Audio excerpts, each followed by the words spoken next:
continue in 6.4 after we've done this.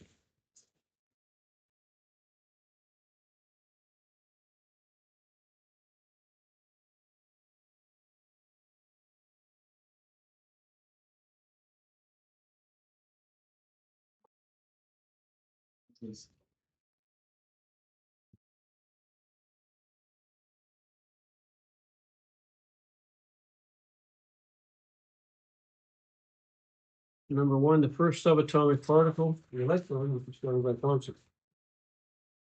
And in the book, I went on to say that Thomson's discovery of the electron showed that atoms have an electrical nature, which is definitely a major contribution that he made to our understanding of it.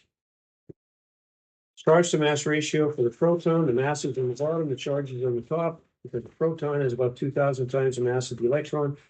The charge to mass ratio for the proton is about 2,000 times smaller than for the electron. They have the same magnitude of the charge, but the proton is way more massive. Magnitude of the electron charge was first determined by Robert Millikan in the oil drop experiment. That was in a quick check question that I actually did with you or asked you to do on the board, where you guys calculated, okay, if this is the charge on the electron, what's its mass? And we worked out the mass to be about 9 times 10 to the minus 31 kilograms. I did that because it was an introduction into how tiny electrons are, which was an appropriate introduction to quantum mechanics. Einstein is credited with legitimizing Planck's theory based on his explanation of the photoelectric effect. And that's actually what he got the Nobel Prize for.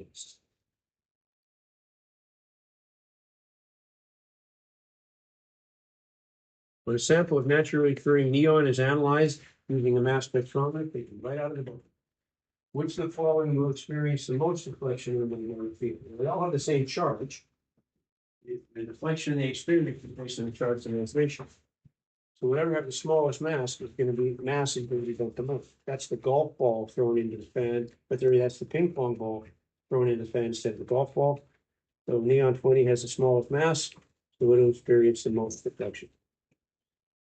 Which of the following standard atomic notations is incorrect? Well, chlorine doesn't have 18 protons, and so that's the incorrect one. Many classic experiments have given us indirect evidence about the nature of the atom. Virtually all of the classic experiments have given us indirect information about the atom. Which of the experiments listed below did not give the results described? Thomson's modified Crookes tubes discovered the subatomic particle, the electron. Yep. The Crookes tube proved that the cathode rays had a negative charge. Yes. Millikan's oil drop experiment determined the charge in the electron. Yes. But Rutherford did not discover the existence of electron. His experiment identified the existence of a nucleus, but not electrons. When alpha particles pass through a gold foil, most of the alpha particles aren't deflected. This suggests that the atoms of alpha particles are going through and missing into space. Rutherford's planetary model of the atom was unsatisfactory because orbiting charges should lose energy. And remember, Rutherford himself was almost ready to abandon his model.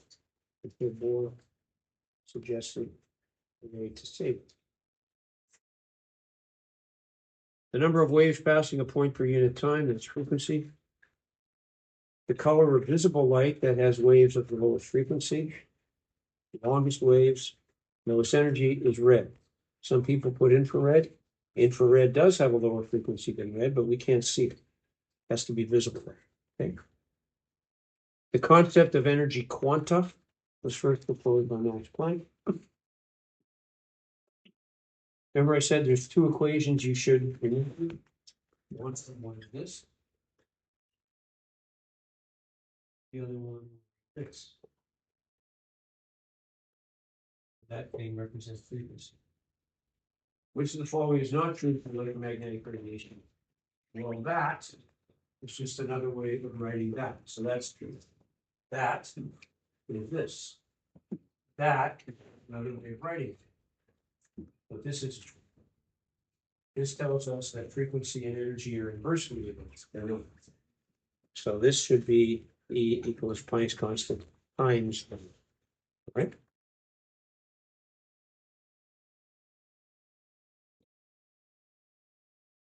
When a hydrogen electron makes a transition from n equals 3 to n equals 1, which of the following two statements are true?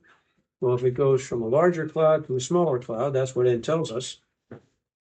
That the only way that can happen is if energy is emitted. And 1 is smaller than 3. An electron occupies a smaller charge cloud. So 2 and 4 are true. 1 and 3 would be true if it went from 1 to 3. But coming back down, it gives energy, and the cloud it's in is smaller than what it began, because that's what n tells us. The physicist who developed matrix mechanics to describe the behavior of electrons in terms of particles was Werner Heisenberg. The quantum number that describes the orientation in space of an atomic orbital is the third. Size, shape, orientation in space, electron spin. Which of the following statements about the quantum mechanical view of the atom is incorrect? Well, when filling orbitals of equal energy, two electrons will not occupy the same orbital before filling a new one. That's true. That's Hund's rule. The velocity and position of an electron cannot be determined simultaneously. That's Heisenberg's uncertainty principle. Lower energy orbitals fill before higher ones. That's the Aufbau principle. But any two orbitals in an atom can be described by the same set of four quantum numbers. They can't be. That violates the Pauli exclusion principle. If they have the same set of four quantum numbers, that means they're in the same orbital spinning the same way, which they can't be. So A, B, C, D, those are basically the four rules we talked about. Pauli exclusion principle, Aufbau principle, Hund's rule, and Heisenberg uncertainty principle. Which of the following elements orbital diagram demonstrates Hund's rule? Well, what is Hund's rule? If you got empty orbitals, you never double electrons up until you start filling them. So nitrogen is 1s2, 2s2, 2px1, 2py1, 2pz1. That's Hund's rule. You don't employ Hund's rule for fluorine or scandium or magnesium, but you do in nitrogen, and you do in carbon. Okay.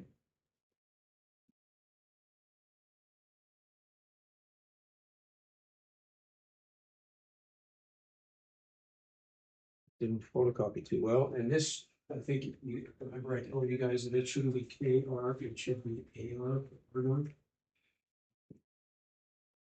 So this should read argon in square brackets 3d6 4s2. This element is a transition mode because we're filling the d sublevel. It's not an alkali metal because we're not in the S anymore. It's not an alkaline earth because we filled that. This is the highest energy orbital we filled. Transition mode. And if you're not sure, add the electrons together. You'll get a transition mode. Einstein's famous statement, God does not play dice. It is a brief way of rejecting the view of matter that accompanied acceptance of the Heisenberg uncertainty principle. So Einstein did not believe that matter at its most basic level was governed by a fundamental dice game.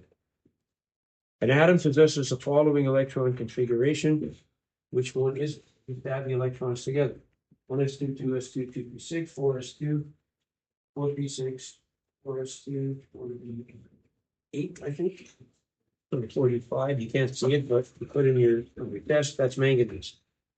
Those superscripts add to the atomic number of manganese, and it's an atom, so it's not an ion. Who initially provided the theory that allowed Bohr to explain the phenomena of bright line spectra?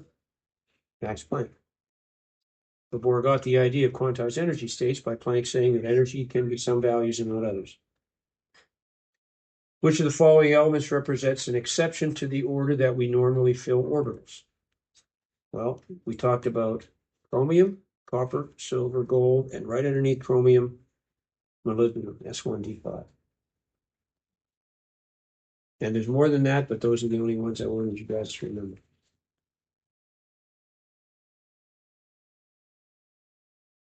The energy of a light wave is directly related to frequency, inversely related to its waves. The frequency goes up, so does the energy. But as a wavelength goes up, the energy comes down. The electron configuration for the cadmium 2+ ion, well, that's a cadmium atom. The only ion it ever forms is 2+. When it does form that 2+ ion, we lose the 5s. We don't take away from the 4d because it's not on the outside. And we don't take one from the D and one for the S. We empty the 5s, leaving this. Which of the following atoms has a completely filled D sublevel or subshell? Well, we have to at least be past the 3D sublevel. So the only one that qualifies there is germanium. With vanadium and titanium, we're still in the 3D. Potassium, we haven't even got to the D yet. But germanium, we're up with 3D10. Now we're in the 4PP, right? Which of the following electron configurations represents an excited atom? This is probably the hardest question, because an excited atom isn't in its ground state. So this is a bond 5 electron configuration of an atom with 6 electrons. That's carbon. 1s2, 2s2, 2p6. That's fine. After helium, we come to the second energy. After neon, we come to the third. 10 and 7, that's 40. That's 17. After argon, we come to the fourth energy.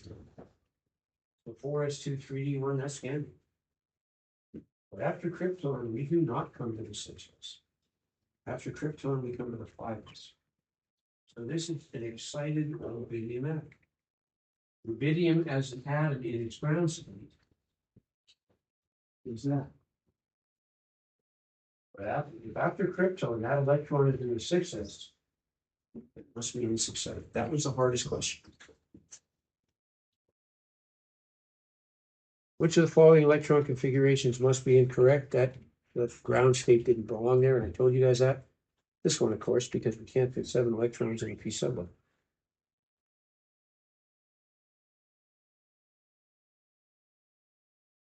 And last but not least, which rule prescribes electron spin when populating electrons in multi-electron atoms? Well, the first rule we got to employ for multi-electron atoms is Pauli-Exclusion principle, which tells us that the first multi-electron atom we come to is helium. The spins have to go opposite ways. So that's the Pauli-Exclusion principle. The maximum number of electrons that can exist in the fourth energy level is 2 times 4 squared, which is 32, not 18. And atoms of titanium, manganese, iron, cobalt, and nickel have how many valence electrons? All of them are 4s2. So they all have 2 valence electrons. And that's one of the unique things in the transition metals. It doesn't apply to the other things. We have similar number of valence electrons, not only top to bottom in a family, but left to right across the period, because we're not putting electrons in the outside. We're putting them on the inside. Okay. So that's the choice.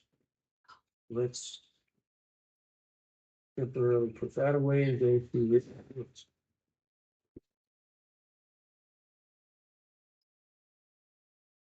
Number 1, remember I said for section 5.1, there's 2 types of calculations you should be able to do.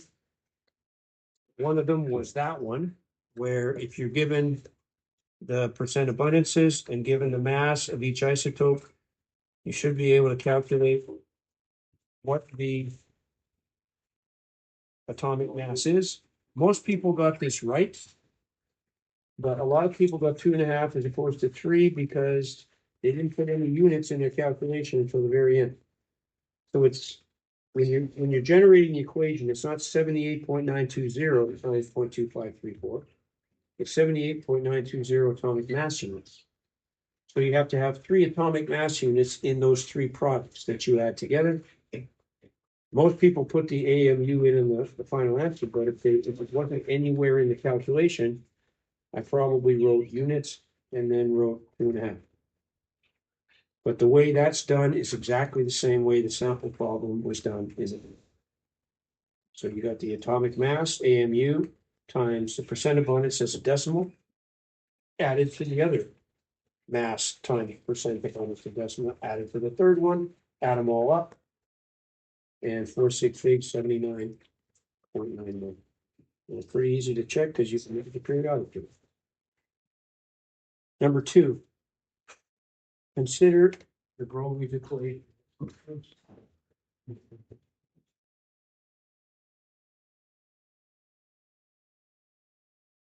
Notice I don't tell you anything about the equation. I just said consider it as it applies to electrons and atoms. So I don't tell you that it prescribes a wave nature to the electron. That's your job. So number one, how the equation gives us the clues to why the allowed energy states for electrons and atoms exist. So the 2 marks for that one was begin with, the equation prescribes a wave nature to electrons and atoms. If electrons have a wave nature, then the only stable energy states are where we can maintain a standing electron wave. That's it. I needed to see the words standing electron wave, not a stable wave. What do you mean a stable wave? First, you have to tell me that the equation tells us electrons have a wave nature. And if electrons do have a wave nature, then perhaps the only allowed energy states are the ones in which we can accommodate a standing electron wave. That's not the same as B. Why we can ignore the wave nature of macroscopic particles, but can't ignore the wave nature of electrons. Most people got part of this right. Well, the wave nature of macroscopic particles is small. The wave nature of electrons is much bigger. But again, look at the question. Consider the equation. So why is the wave nature of macroscopic particles so small? With the equation. This equation tells us that mass and wavelength are inversely related to a very tiny constant, since it's number one. Because Planck's constant is so small, and wavelength and mass are inversely related through that tiny constant, any macroscopic particle has a wave nature that is absolutely insignificant. But because the mass of the electron is so small, the wavelength isn't insignificant. But unless you say wavelength and mass are inversely related through a very tiny constant, you're not answering the question. And remember what I said before, I don't care if you remember Planck's constant. 6.6262 times 10 to the minus 34 jouleseconds. All I care about is that you remember it's damn tiny. If you had written damn tiny on your test, that's fine. I would have taken it. As long as you spelled damn right. But that's why this is important. And remember, I gave you 2 equations that only matter on the quantum level. One of them is this one. You don't have to worry about the wave nature of big things. The other one, you don't have to worry about Heisenberg's uncertainty principle for big things. But it's another equation where it's an inverse relationship involving particles. And that's why more than once I said, if the experience makes sense, engage with the world of big silicon. But when things get really, really, really tiny, weird things happen. This is one of them. Now, I didn't articulate both of those necessarily verbatim in class or write it down, but it is in your book. And I believe I said this would be a good test question. Number 3 was by far the one that's simply the most important. That's where all the part no, describe briefly a major contribution the following scientists made to our understanding of the atom. If what you write is true, but if nowhere in what you write does the word atom appear, you haven't answered the question. Ernest Rutherford. He wrote a whole bunch about the atom. But it's not just the nucleus, that's part of it. You could start off by saying, using his gold foil experiment fun. Rutherford, as far as the atom, he discovered that the positive portion of the atom is concentrated in a tiny little dense nucleus. The volume of the atom is represented by electrons that contribute no mass, but something about most of the volume of the atom is empty space. And a tiny nucleus where all of the mass is. Now, again, there's many ways to answer that correctly. But if all you say is discover the nucleus, you're not very friendly. Because the thing that surprised him most was that most of the electrons, most of the alpha particles went through as if they were going through nothing. That's not what the plum pudding model said should be. So you had to say something about atomic structure. And remember I said that you could argue that Rutherford discovered the most important aspect of atomic structure. Not the nature of it, but the structure. Most of the volume's empty space with a tiny dense positive movement. And I'm not going to worry about going through how many wrong sentences there were. If you begin after Rutherford's name, capital W. So if you want to go, Ernest Rutherford was the first, blah, blah, blah. If that W is popular, you're telling me that's where your sentence starts. And if was begins the sentence, that's not a sentence. Right? Adding endless comments does not make it a sentence. Putting a comment and then changing the entire topic does not make it a sentence. And I didn't mark spelling. Niels Bohr. Niels Bohr was the first person to suggest that the energies of electrons in atoms were quantized, which lent credibility to and saved Rutherford's model. You could say he applied Planck's theory, but make sure, don't just say the energies of electrons are quantized. They're not, unless you're talking about an atom. But freely moving electrons have no restrictions in terms of quantized energy. It has to be around the nucleus of an atom. And this is where a lot of the part marks came from. I don't know how many times I circled understanding of the atom error. It's got to come back to the atom. Louis de Broglie, again, you can kind of take this off the previous question in terms of the atom. By prescribing a wave nature to the electron, de Broglie was suggesting a reason for the quantized energy states of electrons in atoms. But if you don't mention atoms, you haven't answered the question. Erwin Schrödinger. Most people got first to mathematically treat the electron as pure wave. Okay, so what?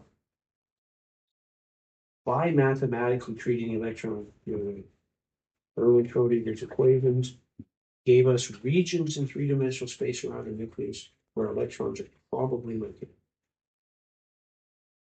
in an atom. But again, reference the atom. I intentionally didn't say memorize this. I will ask you this. That was intentional because I wanted to see that all of the discussions we've gone through, all of the diagrams, all of the videos, the theories, if asked, if you could connect that in your own head. And that's good practice going forward as you continue your educational journey. Part that I expected students to do well on was, okay, memorize this, memorize this, memorize this. I'm going to ask you the three most important aspects of the quantum mechanics of your reactor. Refining. I'm going to give you all the value. Most students say quantum mechanics. I'm going to give you electronics to figure it out. Most students. But when it comes to wrapping your head around stuff that isn't necessarily memory, that's a little more challenging. It's not fun to mark, but I do kind of get an idea how well you can understand. Number 5, the first two should not have been in co-notation. The little 0 tells us it's neutral. So chromium is one of the exceptions. 1s2, 2s2, 2p6, 3s2, 3p6. Then you could have written either 3d5, 4f1 or 4s1, 3d5, not s2d4. If you wrote s2d4, I probably circled it and gave you 1 out of 2. B, copper 2 plus. You're taking two electrons away from copper, not 1. And remember I said the best way to do this would be to write the atom first and then take 2 electrons away. So 1s2, 2s2, 2p6, 3s2, 3p6. Remember it's 4s1, 3d10. You're going to take 2 away. First you take one of the 4s away, so there's no 4s. Then you take one of the 3d. So 1s2, 2s2, 2p6, 3s2, 3p6, 3d9.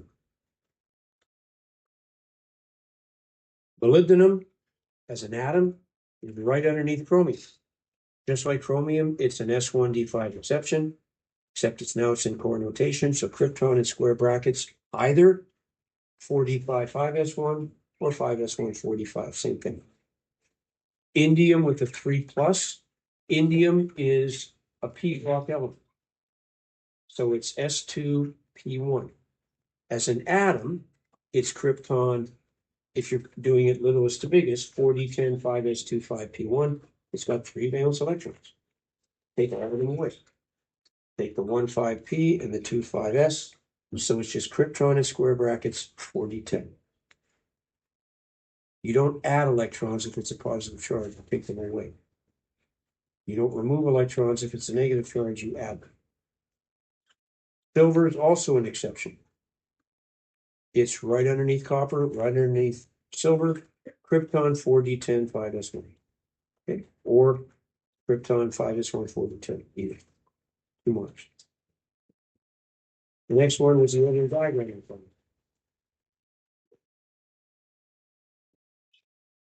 A cadmium atom has 48 electrons, and that's what the element 48 is included. So if you do the atom, there would be 48 arrows. But a 2 plus ion, there has to be 46. So I'm not going to draw the diagram on the board, but vertically, remember I said after the orbital or the designations are drawn, then write the ends in. 1s2, 2s2, 2p6, and I'm going up in order.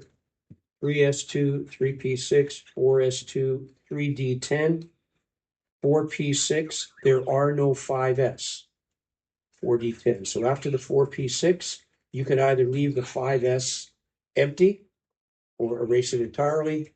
4p6, 4d10. And in several cases, I wrote count electrons. If there's more than 46, it's incorrect. If you took them from the 4D, in other words, if you left it 5s2 and took 2 from the 4D, you probably lost it. But the number of electrons has to be. If the number of electrons are wrong, that's more serious than taking them from the wrong place. And remember, you can't change the order you fill it. So when you write core notation, littlest to biggest, you can do that for short forms. You can't do it along the diagram. So after the 3p does not come to 3d. You can't go 3p, 3d, 4s. 4s has to go down there. Because it's energy and you can't change that. That's the alpha. 4 marks. And the last one, most people did well in this because you knew you had to remember it. The order doesn't matter. Energies of electrons in atoms are quantized. If you leave out the in atoms, that's not true. Energies of electrons in atoms are quantized because of their wavelength, period. This relates to the idea that the only stable energy state for electrons in atoms is you can maintain a standing electron collision. The Heisenberg uncertainty principle, you had to name it. It's impossible to simultaneously state both where an electron is and where it's going. Look, if you say it's impossible to simultaneously state where a particle is and where it's going, it's actually not true. Microscopic particles, you can exactly say radio. You had to have electrons in it. Number 3, there were again 2 marks for this. There's 4 half marks added to it.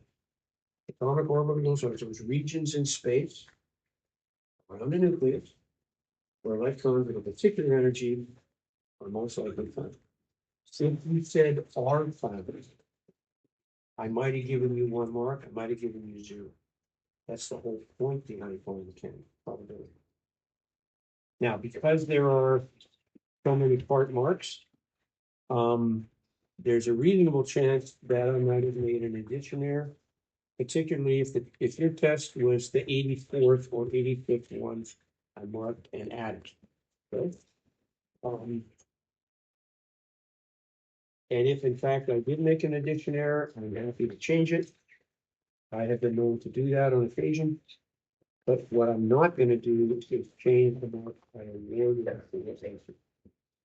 That's why it took me so long, because I had to decide what part mark was warranted or what wasn't warranted in terms of taking off. But I certainly will fix any additional errors that I made. Okay, if you can't understand my writing, by all means, I have, admittedly, I have terrible writing. Perhaps because I'm left-handed. Might add, there are some notable left-handed people in science. I'm not saying that I have any genetic component of them, but Isaac Newton, Einstein, Leonardo da Vinci.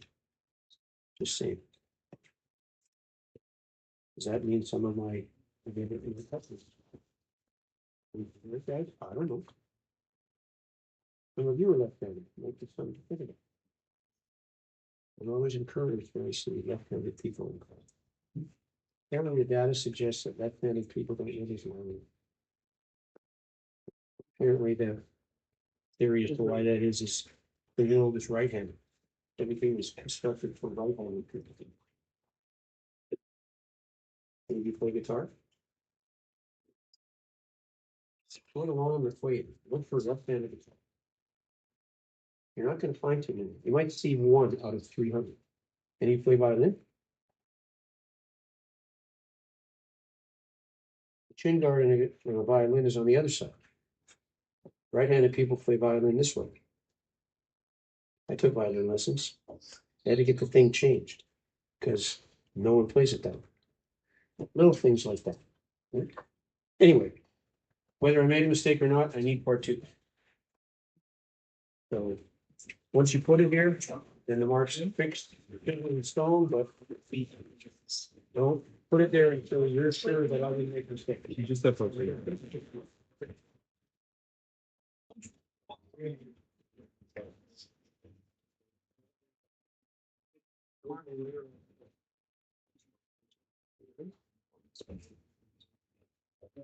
I gotta send it. That's fine.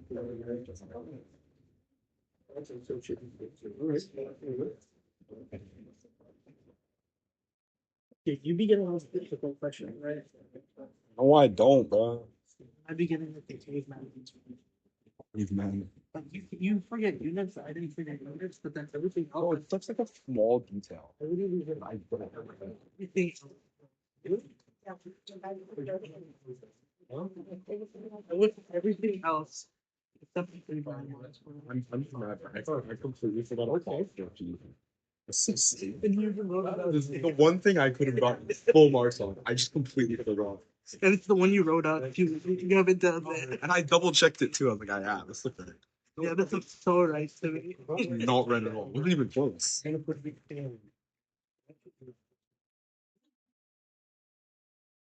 You're not falling asleep. Yeah. Actually, it's a technique. Yep. You should start bringing. I'm looking at techniques you've ever seen. Anyways. So what is the difference between chem and organic? Yeah. One's organic. No. Like handling combos. Probably.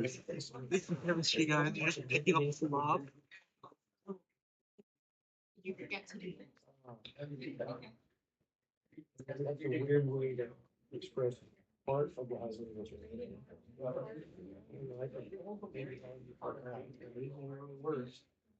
Okay. That's a stretch though. I was just blatantly wrong on so many questions. Like I can't even argue for half mark. It's just wrong. Like what I wrote is just like Yo, give me No, a half it's mark. I wrote a single letter. I wrote an incomplete sentence. Maybe that deserves a half. Yo, it's a sentence though, sorry. Honestly, I think it was definitely 100%. I lost 3 marks due to not like stupid mistakes. You made a mistake and it's a question. I could have gotten an 81. Almost. I could have gotten a 100. Okay. I'm gonna cry about this. Yeah, that actually makes I could have gotten an 81. About a 54. True. I'd probably If feel you feel bad, you can't. Don't worry, there's always bad. if you feel bad in camps. You'll it's never not. do There's worse. always someone who's doing You'll never do worse. it. But Hell will not- have to. Bro, I don't have. What class are you gonna take then? You don't need a sign. Should take it. No, I'm taking physics 11 because I didn't take physics this year, which I regret doing, by the way. I could have taken physics 11. I'm gonna be like the only grade 12 in physics 11 this year. That's what keep bum playing, bro. I'm being the only grade 12 in physics 11. There's only one grade 12. Yeah, like that's like. Well, that's class. Yeah. Any partner stuff. I don't want to do partner stuff. Lab. Yeah, it's not. Well, you're pretty well known among the people. Or the grade. Yeah, hopefully. So, This is just. Can I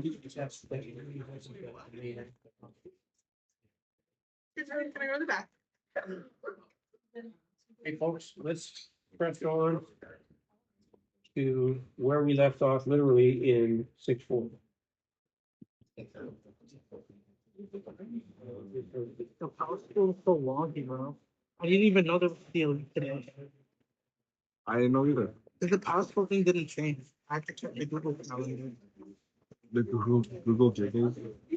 Yeah, I downloaded the Google calendar. You guys remember, we had begun going through the steps associated with drawing a Lewis structure. Drawing a Lewis structure is very important, or else you can't do section 6.5.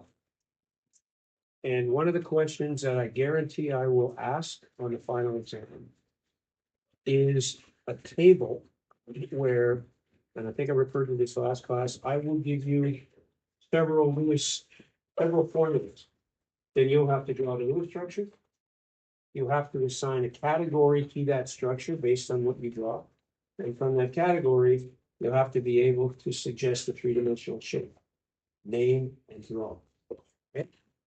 And then the final column will be, what does that shape tell us about its behavior? So really 6.4 and 6.5 can be seen as kind of really one chapter, okay? So if you look in your book on the first one we're talking about, it's as simple as it gets, NCL3. So, and I've gone through the steps in detail. After a while, the steps aren't going to be something you're going to have to concern yourself with. You'll know what comes next. Similar to any of the other paths you guys have mastered where steps were involved. So the first step in any Lewis structure is to look at the formula and ask yourself how many valence electrons are there. Nitrogen is in group 15, it has 5, chlorine is in group 7, so valence electrons 5 plus group 7, with 6. And we're done. So the only ways to check the answer is to go back and be able to account for all 26 of those valence electrons. Okay. The next step is to employ some guidelines to draw the skeleton. So we don't start with the dots. They're the last step. We start by constructing the most likely bonds between the nitrogen and the 3 fluorine. If the general formula for the compound is of the form A, like said, this is, then the central atom will be A. So this means the nitrogen's in the middle, the chlorines are around it. It'll also be the one with the lower group number, which makes sense. Because if this is in the middle, it clearly needs more electrons than the ones on the outside. Nitrogen needs 3, chlorine needs 1, so this fits. Usually, but not always, A will also have a lower electronegativity. But in this case, nitrogen and chlorine have the same electronegativity. Now, all of these rules are never going to apply to all the diagrams you draw. Hydrogen atoms can only form one bond, which makes sense. It's only got one electron. And when it forms one bond, then it's got the benefit of two. There's no more room in the first energy level for any more than two electrons. So if you ever have more than one line coming from a hydrogen, it's incorrect. Same with fluorine, for the same reason. You're never going to have two lines coming from fluorine. But fluorine has 7 valence electrons. When it gets one more, it has 8. The second energy level is then full. So that's why fluorine can't form any more than one bond, just like hydrogen. Now, some halogens can form more than one bond, but there's a condition where that's required. The only time a halogen would form more than one bond is if it's stuck to either a smaller halogen, and there's no smaller halogen in fluorine, or oxygen, and it'll always be a central atom. Now you might wonder how, if a halogen forms more than one bond, it's already got 7 electrons in its valence shell. If it forms more than one bond, it's going to have more than 7. That's correct. But there's room for more than 8. There's room for more than 8 as soon as we get to the third period. Because of the third energy level, remember, we can fit 18 electrons. We can't do that in the second energy level. So that's why fluorine will never have any more than one bond. We'll talk about exceptions to the octet rule in a few minutes. Oxygen normally forms 2 bonds. That makes sense because it needs 2 electrons. But it doesn't like to stick to itself. Even if the formula might suggest it. So, for example, carbon dioxide. The oxygens aren't stuck together. When you look at the formula for, say, acetic acid, CH3COOH, it might look like those oxygens are reflected in it, but they're not. Oxygen obviously sticks to itself as an element, O2. But really the only compounds that it's going to stick to itself is if it's peroxide. And we'll talk about the structure of this peroxide, how does the peroxides do? But the point is here, generally don't start by putting a skeleton with oxygens stuck to each other, okay? Nitrogen atoms normally form 3 bonds, it needs 3 electrons, that makes sense. Carbon atoms normally form 4, they need 4 electrons, that makes sense. Avoid creating rings or cyclic structures. The only atom that will happily do that, as big or small as possible, is carbon. But we'll get into carbon in more detail when we do organic chemistry instructions. Okay. So if we look at this, based on those guidelines, the most likely skeleton is this. Now it doesn't matter how the 3 quarters are arranged around the nitrogen. You could do them with the lateral triangle. You could put the fluorine up here. You could put this fluorine there. As long as this is in the middle with 3 lines connecting the 3 fluorines to nitrogen. After the skeleton is formed, the next step is to look how many electrons did you use to construct that skeleton. Every line is a pair of shared electrons. So right now we use 6, because that line effectively represents that. Why are we drawing lines instead of dots? That'll be something that we'll explain when we get to section 5. So 3 lines, 6 electrons. So we got 20 left. This is kind of where we left off last class for the test. So now we look at how many electrons are needed. This step, we assume that every atom obeys the octet rule, which basically says atoms want to have 8 electrons in the valence shell. Of course, hydrogen can't obey that because it only forms 1 bond. But let's assume that all the atoms in this diagram obey the octet rule, and using that, ask yourselves how many do we need to satisfy every atom's octet. Well, look at this chlorine, which is the same as that and that chlorine. They're associated with 2. So each chlorine needs 6 more. That's 18. Nitrogen is associated with 6. it needs 2. That's 20. So it looks like the 20 that we have left are matched by the 20 that we need. Now, when we get that agreement, then when we start populating the electrons, always start with what's on the outside first. Because the peripheral atoms will never violate the octet rule. Of course, unless they're hydrogen. If there's going to be an exception to the octet rule, there will always be a central atom. But don't start by fixing this and then finding out it doesn't work for this. So we need 6 on each chlorine, but don't just go 1, 2, 3, 4, 6. That's incorrect. Pair them up and put them where they're needed, starting with the peripheral atom. So 2, 4, 6. 2, 6. 2, 6. That's 18. We still got 2 left. Where the last 3. Now, briefly, why do we focus on bonding electrons as opposed to what we call lone pairs and non-bonding? Well, when we take this in section 6.5 and guess the shape that this thing's going to assume in 3D space, we want to know which electrons are bonding and which are non-bonding. And in a nutshell, we're going to look at the central atom.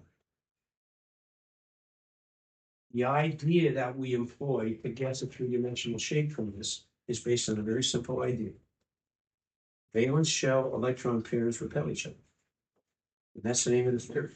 Valence shell electron pair repulsion theory. That's what this is. So in short, atoms with their valence electrons, those electrons are regions of negative charge. They want to get out of each other's way. They repel each other. And as it turns out, a lone pair of electrons takes up more room because it's only attracted to one nucleus. Bonding electrons between nuclei are held more tightly. They're less diffuse, which means they repel less. So this exerts more of a repulsive force than these. And in section 6.5, we'll assign this a category, we're going to call it AX3E, and that dictates something called a trigonal pyramidal structure. But it starts with the correct glue structure. As a final step, make sure obviously that all 26 electrons are accounted for.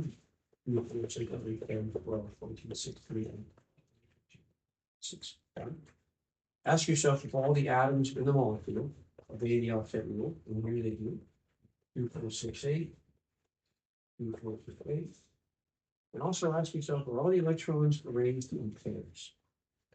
If the answers to all of those questions are yes, probably yes. Of course, the number of atoms in the diagram matches the number of atoms in the formula. You won't be surprised some of these students look at the formula and forget any subscripts and just try to do claims. Which is crazy. Now, in this one, nothing violated the octet rule. We didn't have too many electrons. We weren't electrons short. Sometimes those 3 exceptions apply. This is as simple as it's going to get. Okay? Now, when are there exceptions to the octet rule? Well, what I alluded to a few minutes ago. Criteria governed in the octet rule and Lewis structure. A peripheral or surrounding atom must not violate the octet rule. In other words, you always start by making sure that the ones on the outside are associated with it, obviously except for hydrogens. If an atom is going to violate the octet rule, have what we call an expanded octet or an incomplete octet, it'll always be a central atom. What are the exceptions? Well, exception number 1, atoms belonging to the second period in the periodic table, where we have the second energy, where we have room for only 8 electrons, will not have expanded octets. An expanded octet, more than 8, is only possible for elements belonging to the third period or higher, because only those atoms have access to d orbital electron. In short, unless there's room for more than 8, you can't put more than 8 there. There are no d orbitals below the third energy level. What about an atom that has fewer than 8? The atom of beryllium, which has 2 valence electrons, boron and aluminum, each with only 3. When they're central atoms, they will often have incomplete octets, such that only 2 or 3 pairs of valence electrons will be associated with the atom. That's easy to explain too. They don't have any more than 2 or 3. So if beryllium shares all of its valence electrons, it's only got 2. So it can only get 2 more. So, for example, beryllium hydride, BeH2. Beryllium only has the valence electrons. If it shares everything it has on its outside with hydrogen, here's the Lewis structure. Goes off. Hydrogen fine is associated with 2, it only needs 1 more. But beryllium doesn't have 8. It can't get it, but it's still a central atom. Boron has 3 valence electrons. For the same reason, it can only get 6. But again, if it's an incomplete octet, it has to be in the middle. It has to be a central atom.